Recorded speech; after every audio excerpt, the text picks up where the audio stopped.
Again, the weight of evidence from the independent scientific community sits squarely in the most prestigious, in fact, the most prestigious journals of the world. The whole premise of this argument is based on people not knowing. People that run Marine Harvest know and appreciate and understand the impacts that their industry represents. They know the impacts that they've had on Norwegian wild salmon stocks. They know the impacts that they've had in Ireland, in Scotland, and I know that we're witnessing the very same in our territory. And I like to believe the Norwegian people have a higher social conscience than to allow these companies to continue working in a manner which isn't consistent with the way they do it in Norway. They're not bringing their best business practice into our country. In fact, when we look at where the farms are tenured, the tenure sites themselves would actually be illegal in Norway.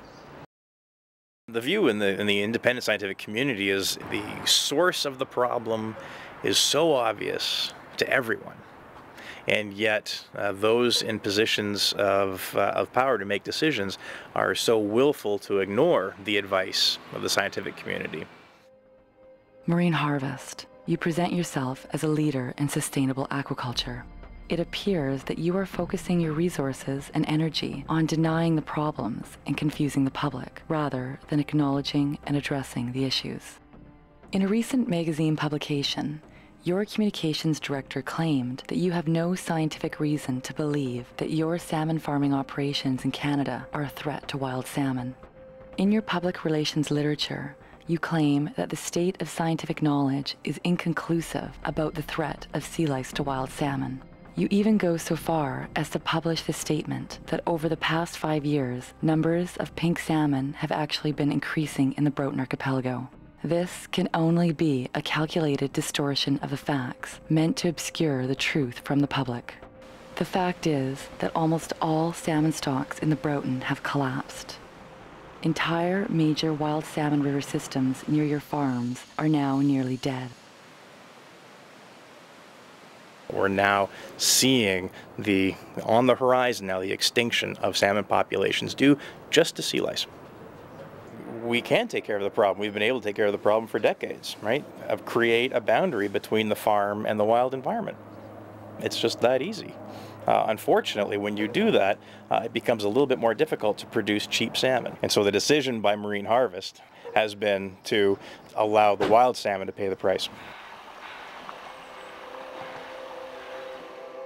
The legal cases against the farms and government are mounting, and more are in the works.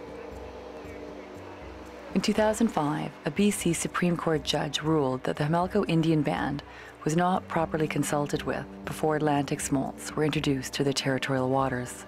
Most recently, on May 5, 2008, Alexandra Morton filed a petition in the BC Supreme Court, aiming to show that the fish farm leases in BC are unlawful and unconstitutional. The farms are owned by Norwegian corporations or even the Norwegian government. In the Broughton Archipelago, it's Marine Harvest Canada. More legal cases are upcoming, and the public is growing more and more aware. Each week brings new headlines, and new campaigns are launched in an effort to bring awareness to the issue and save the coast.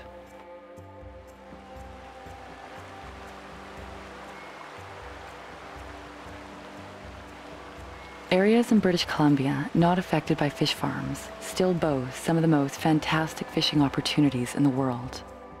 Most sports fishermen worldwide are now well aware of the impacts your industry has on wild fish. This awareness has also spread to your largest shareholder. Mr. John Fredrickson, you yourself are an avid sports fisherman. In July 2007, you publicly made the following statement. I am concerned about the future for wild salmon. Fish farming should not be allowed in fjords with salmon rivers. The fish farming industry should be allowed to operate in fjords, but not where wild salmon are present in local rivers.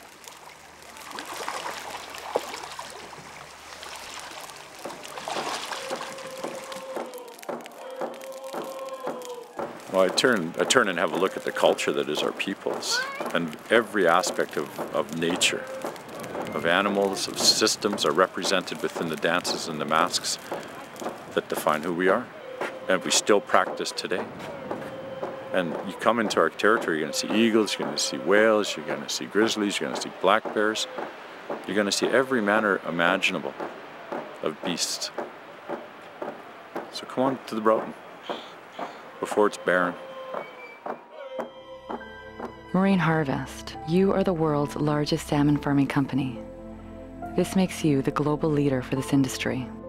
The decisions made in your boardroom impact the fate of wild salmon and this ecosystem. What are your priorities? The clock is ticking, right? There is an economic opportunity. There is hope for salvation here. Salmon farming is not inherently bad. It can be done properly, it can be done profitably, and it can be done without ruining the coastal communities within which it operates, right? But it requires a little bit of forward thinking and a little bit of savvy on the part of industry and on the part of government, right? This is potentially a good news story. Where we're heading right now is anything but good news.